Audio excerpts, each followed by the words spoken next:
Hey everyone, welcome back, and we got left off again in the middle of discussing a comic. I was wrong, the advertisement was not in Amazing Spider-Man, that was my bad, my miscalculation. So I found another Marvel comic with the actual advertisement. Now, what I'm trying to say is, okay, Web of Spider-Man talked about Rhino, but Rhino wasn't the next person in the gauntlet, it was Sandman. And they're advertising for the Rhino in the next part of the gauntlet, but they're not emphasizing at all the fact that Spider-Man is facing Sandman right now. They're basically overlooking Sandman, and Electro. That was a horrible story. I'll be honest with you, Sandman is better than Electro at least. Basically, he meets this girl whose mother was murdered. We don't know by who yet. That was how the whole thing started, and he takes her and he brings her to an island where he claims is his, and Spider-Man goes off looking for the girl and basically starts fighting Sandman, and in the end Sandman's multiplied himself into several Sandmen, and that's where it's left off. What I don't understand is that first, Marvel didn't do any background story on Sandman for the Gauntlet. Secondly, they're already advertising for Rhino while part 1 of Sandman just came out, and Rhino is going to be in January, so obviously there's only going to be what, one more part with Sandman, 2 the most, because there's 3 Amazing Spider-Mans a month. That's crap. You just shit right all over one of Spider-Man's best not best, but one of Spider-Man's villains, one of his old villains. It was good. I'll tell you the truth. This is the part of the Gauntlet I'd say pick up. The artwork was good. The storyline is very interesting. Spider-Man has a long way to go before he's back to being as good as he was back before One More Day, but this was a acceptable title. It was, in my opinion, it was acceptable, this one. So I would pick it up if you guys want to jump into the Gauntlet. It's part 1 of Sandman, and it doesn't matter that you missed Electro. Really, I told you the big event with the Daily Bugle going down. It was pretty funny, actually. When the Daily Bugle went down, they wanted to call the new Daily Bugle, they were going to build the Freedom Tower Daily Bugle. Why does that sound familiar? Sounds like current day events. Oh yeah, the stuff that's been going on in New York City. Yeah. Well, okay, moving on to another good title. Iron Man Armor Wars, well, Ultimate Comics Armor Wars, Part 3 of 4. Basically starring Iron Man. It was really good. It takes up right where the last comic left off. Iron Man is fighting Helsing, or Helson, or whatever, and his suit takes lots of damage. And, of course, in the end, he destroys Helsing's armor, and he finds out that there are other armors out there, so he goes after them. I think it's in London he goes to, and the all the police are wearing Iron Man copied suits. So he tells them, you can either take it off or I can destroy them with you in them. And he fights them all. Mind you, his suit was not fixed from the previous fight. So in the end, he finds Ghost, and his suit is completely destroyed. And the last page, you see him drowning. Really good title. I'm enjoying it. There's one more part. I told you guys, anything Ultimate Comics is pretty much pick-upable. You should be picking it up. It's really, really good. I'm enjoying it. And, yeah, I think the artwork's also great. For those of you who like Iron Man, this is your title. I liked it. I thought it was good. This is one of those.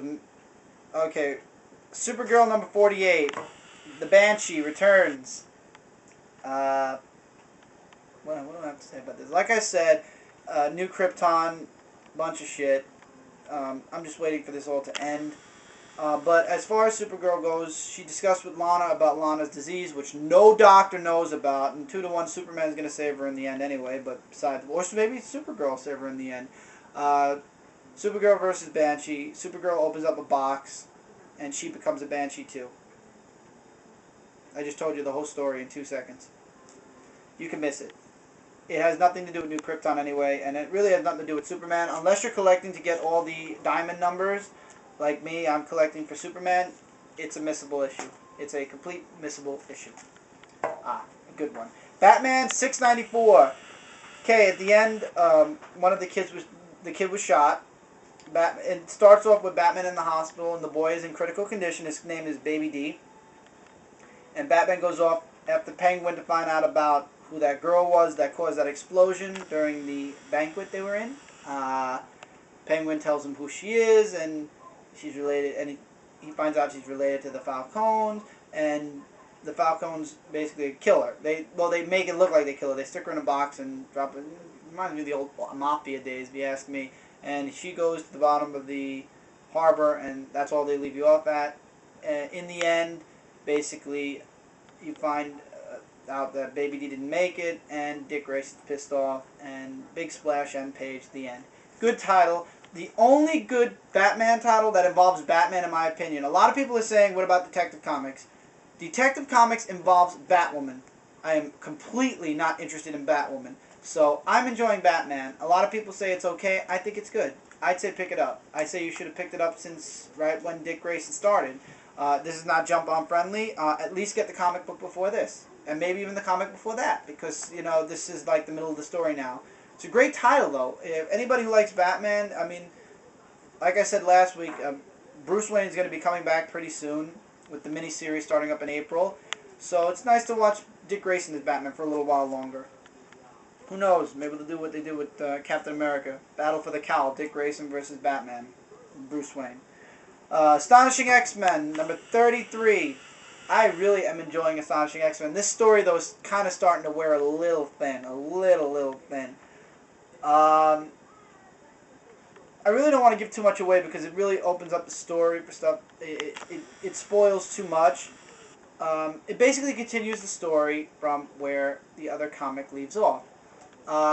You get this big clone of the Brood Queen, and Cyclops just flat out, he just takes his visor and just shoots. He blows that. Now, mind you, this clone is super huge. I'm talking it's like the size of a 15-story building at least. And he just shoots his optic blast and he cuts that thing down the middle. Half of the body's gone. And, yeah, I would pick it up. I'm enjoying Astonishing X-Men. I think the story's good. I'm getting the story's starting to wear, like I said, a little thin. But I'm enjoying the Astonishing X-Men along with the Uncanny X-Men. Those are the two X-Men titles you should be picking up. I'd pick this issue up. I wouldn't actually pick it up if this is going to be your first issue. I'd pick issue number 31 up where this started. Because you're going to be lost if you just jump into this issue. You're going to be dead lost. It was a good issue, though. I can't wait for the next part. It doesn't hold... This holds me, but Uncanny X-Men, because of the island, holds me a little bit more. So if you have to pick between Uncanny and Astonishing, Astonishing X-Men started off good with the storyline The Gift. That was the first story for Astonishing X-Men 1. That was really good. Right now, this story is wearing a little thin. If you have to pick between Uncanny and Astonishing, get Uncanny. But it's a good title still nonetheless. Aha! 2 comic books. I have an old comic book from last month, and I have this month's comic. Thank you, Pete's Basement. By the way, you should be watching Pete's Basement. Pete mentioned this to me. I used to collect this when I was younger, this title. Street Fighter 2 Turbo, cover 9A and cover 10A. I did not know that Udon had released another Street Fighter series. Basically because I don't go all the way down the comic list where Udon is all the way at the bottom because it is U. I picked up last month's issue, issue 9, and this month's issue, issue 10. I love the Udon Street Fighter series. The artwork is amazing. How it is adapted, like how much it is connected to the story. I'm going to start with number 9. Is amazing. Okay, in number 9, you jump. The tournament's already going on, and Ryu advances by beating Honda, and Ken goes against Vega. They have a huge rivalry, Ken and Vega.